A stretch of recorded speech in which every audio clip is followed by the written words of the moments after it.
10월 10일 화요일입니다. 열왕기상 14장 21절로 31절입니다. 솔로몬의 아들 르호보암은 유다 왕이 되었으니 르호보암이 왕위에 오를 때에 나이가 41세라. 여호와께서 자기 이름을 두시려고 이스라엘 모든 지파 가운데에서 택하신 성읍 예루살렘에서 70년 동안 다스리니라. 그의 어머니의 이름은 나아마요 암몬 사람이더라.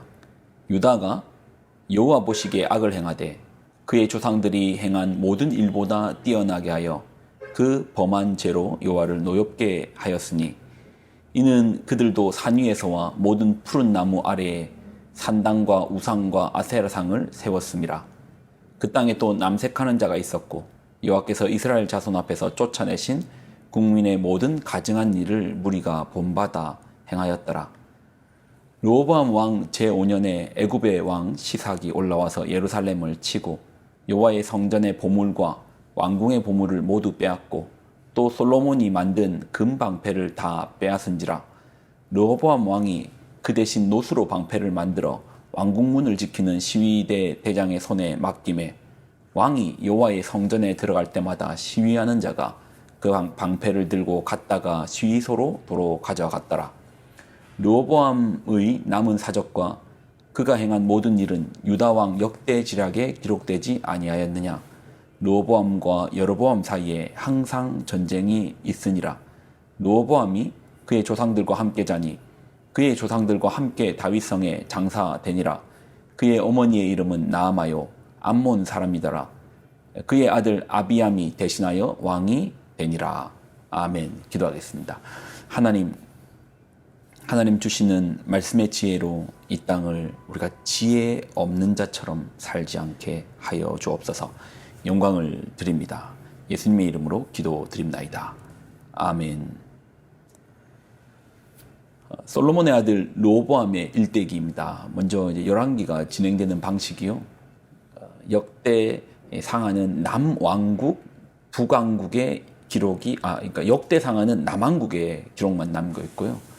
반면 이제 열왕기 상하는 남북의 왕조의 이야기를 다룹니다. 남왕국의 21명의 왕과 북왕국의 19명의 왕의 이야기를 다 다룹니다. 남북 이야기를 다 다루는 거야. 우리로 치면 우리의 건국 대통령 이승만 대통령의 일대기를 다루고 또 북쪽의 김일성 시절의 그 일대기도 다루는 것입니다. 이런 식으로 북쪽, 남쪽 그리고 또 남쪽, 북쪽 이 순서로 주고받고 교차적으로 교차적으로 전달되어 있습니다. 이제 그러다 보니까 이게 지금 무슨 얘기하는 거야 할 때가 있습니다. 이게 지금 북쪽 얘기하는 거야, 남쪽 얘기하는 거야, 지금 몇 번째 왕 이야기하는 거야.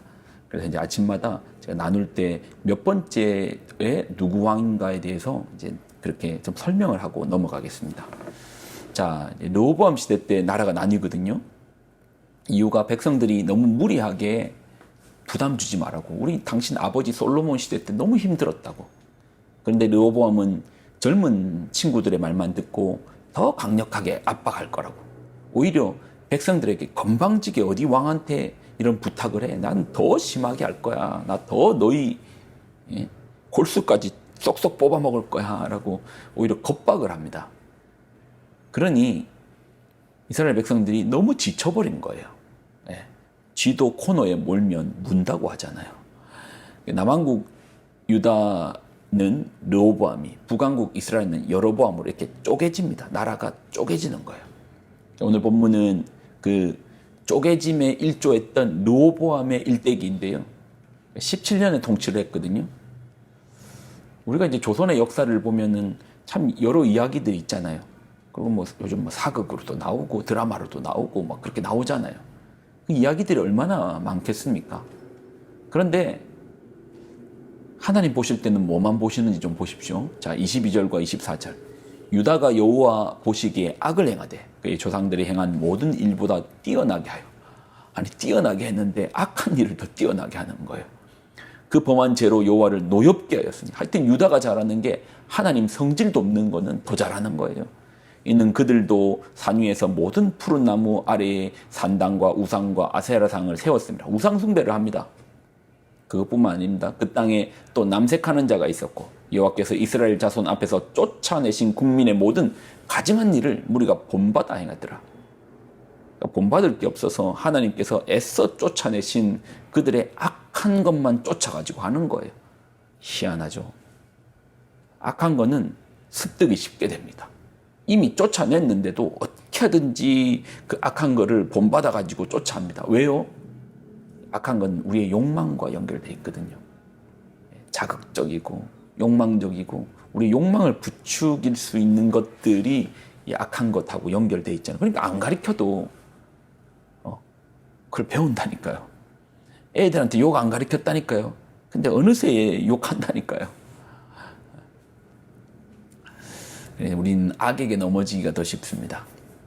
이스라엘이 이것을 본받은 거예요. 하나님께서 이제 르호보암의 통치 17년의 이야기를 하시는데 보니까 보시는 관점이 있네요. 하나님 무엇을 보십니까? 우리의 신앙적 면목을 보시는 거예요. 그 17년 동안 이룬 업적이 없겠습니까? 뭐 전쟁을 해도 끊임없는 전쟁이 있을 건데 전쟁 이야기가 얼마나 많겠어요. 근데 그런 이야기들은 싹 하나님 기억하시지 않고 그 르호보암의 신앙적인 면모를 보는데 그의 신앙적인 점수가 낙제인 거예요. 그러니 어떻게 됩니까? 뒤따라오는 것이 있죠. 하나님의 심판입니다. 르호보암 왕 제5년에 애굽 왕 시삭이 올라와서 예루살렘을 치고 여호와 성전의 보물과 왕궁의 보물을 모두 빼앗고 또 솔로몬이 만든 금방패를 다 빼앗은지라. 여러분, 솔로몬 시절에 자랑이었던 게 뭐죠? 금방패잖아요. 솔로몬이 등장할 때 금방패를 들고 있는 이 군인들이 먼저 앞에서 도열을 합니다.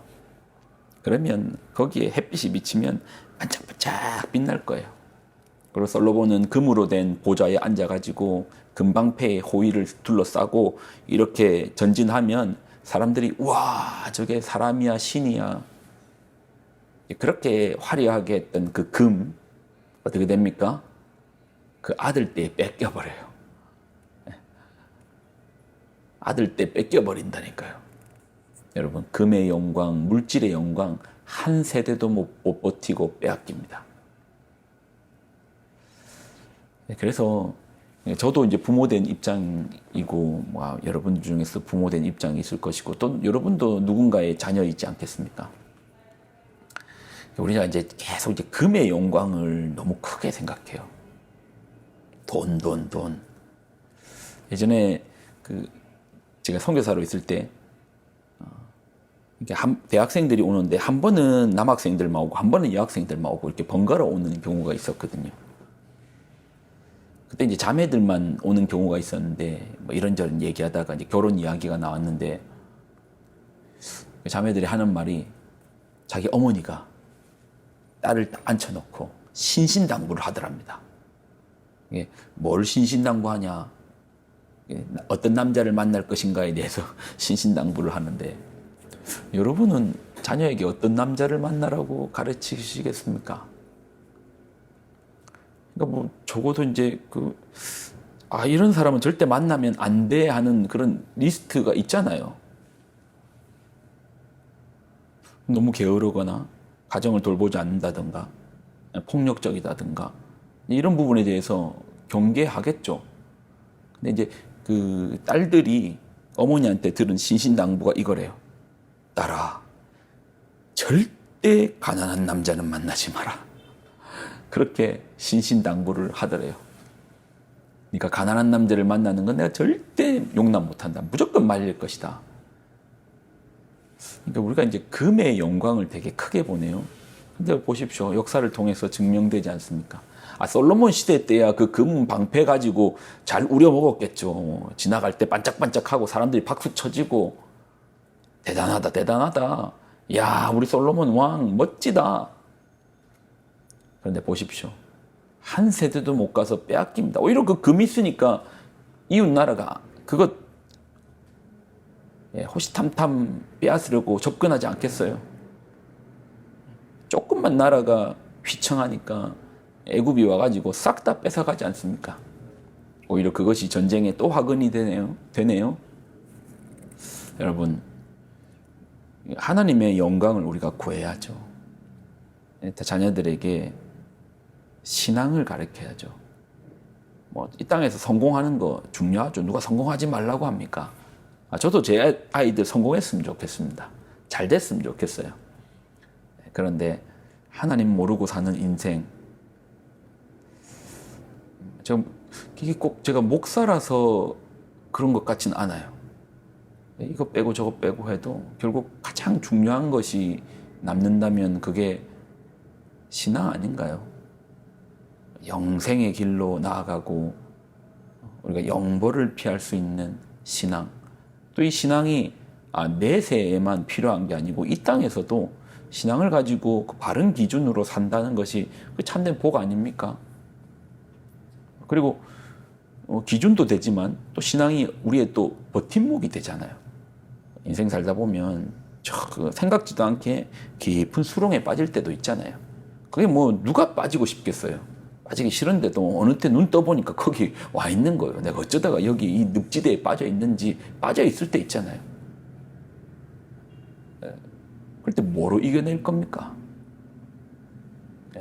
그렇게 자랑하던 돈도 없고 황금 방패도 다 빼앗겨 버리고 뭐로 이겨낼 겁니까? 하늘에 계신 내 아버지의 이름으로 다시 일어나지 않겠습니까? 나를 살리시는 그 아버지의 영광으로 다시 일어나지 않겠습니까? 금의 영광은 빼앗기는 순간 없어진다니까요. 오히려 그것 때문에 화근이 될 수도 있습니다. 그런 거 갖지 말자는 거 아니라니까요. 그렇지만 더 중요한 게 있다라는 겁니다. 더 우리가 먼저 붙들어야 되는 게 있습니다. 신앙입니다. 여러분, 오늘 한 날도 하나님과 동행합시다. 말씀 붙듭시다. 이게 신앙이잖아요. 그렇게 살아내는 여러분 되시기를 축원을 드립니다. 기도하겠습니다.